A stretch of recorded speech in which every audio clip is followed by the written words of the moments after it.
Hello दोस्तों, आज हम इस क्वेश्चन को लगाने वाले हैं एक बेहद ही सरल तरीके, बेहद ही सरल ट्रिक के माध्यम से। इसका जो बेसिक तरीका है वो आप सबको पता होगा कि इसको हम क्या मानते थे, एक्स मान के करते थे। एक्स मानते थे, फिर क्या करते थे, 20 माइनस एक्स कर लेंगे, उसका क्वाड्रेटिक इक्वेशन द्विघात समीकरण बनेगा। तो ये सारा तरीका आप सबको पता होगा, लेकिन हम इस तरीके से नहीं लगाएंगे। इसकी जो ट्रिक है, इस तरीके के माध्यम से आप इसको पेपर में जब आपको जल्दी के समय में करना हो, जैसे एसएससी सीजीएल वगैरह एग्जाम में, यदि क्योंकि सीजीएल का ही क्वेश्चन है, सीजीएल मेंस में आया हुआ प्रश्न है, तो आपको इसको जल्दी से जल्दी लगाने का प्रयास करना चाहिए। तो हम देखेंगे इसको जल्दी से जल्दी कैसे लगाया जाए। सबसे पहले इस क्वेश्चन में हमें क्या देखना है, इसके साइन देखना है। सबसे पहले साइन क्या लिखा हुआ है, यहाँ पर माइनस लिखा हुआ है। क्या लिखा हुआ है, माइनस। पहले तो ये श्रेणी आप देख सकते हैं, इस श्रेणी में क्वेश्चन होना चाहिए, क्वेश्चन इस श्रेणी में होना चाहिए, इन्फिनिटी तक जाना चाहिए।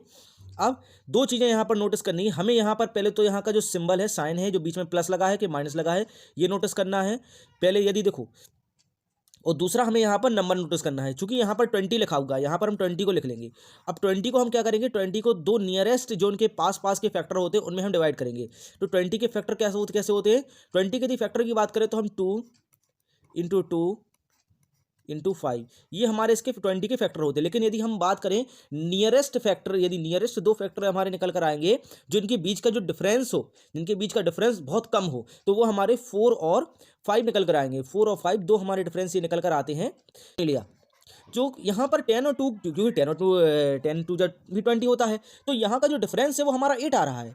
हमें चाहिए है डिफरेंस कम वाला। यहाँ के बीच का डिफरेंस क्या आ रहा है, 1 आ रहा है। अब ये आपने जब डिफरेंस आप ये निकाल लोगे, तो आपको नोटिस करना है कि एक बड़ा नंबर होगा, एक जो छोटा नंबर है, और एक क्या होगा, अपना बड़ा नंबर होगा। जैसे कि 20 के क्या निकले, 4 निकला और 5 निकला। तो यदि प्लस है तो प्लस में से हमें पता है ज़्यादा होता है। यदि हमारा प्लस है, यदि यहाँ पर हमारे प्लस होते तो हमारा आंसर क्या आता, तो आंसर हमारा आता 5, तब हमारा जाके आंसर आता 5। लेकिन चूंकि यहाँ पर माइनस है आंसर, चूंकि यहाँ पर माइनस लगा हुआ है, तो हमारा आंसर क्या होगा, 4 हमारा राइट आंसर होगा। तो यहाँ पर जो ऑप्शन डी आपका बिल्कुल करेक्ट है यहाँ पर। ओके, इसको आप टिक लगा सकते हैं। अधिक जानकारी के लिए हमारे चैनल को सब्सक्राइब कीजिए, लाइक कीजिए, कमेंट कीजिए। यदि कोई चीज़ आपको उसमें कमी लगी हो तो आप बता सकते हैं। कोई क्वेश्चन यदि नहीं आता हो तो आप मुझे कमेंट करके पूछ सकते हैं। ओके।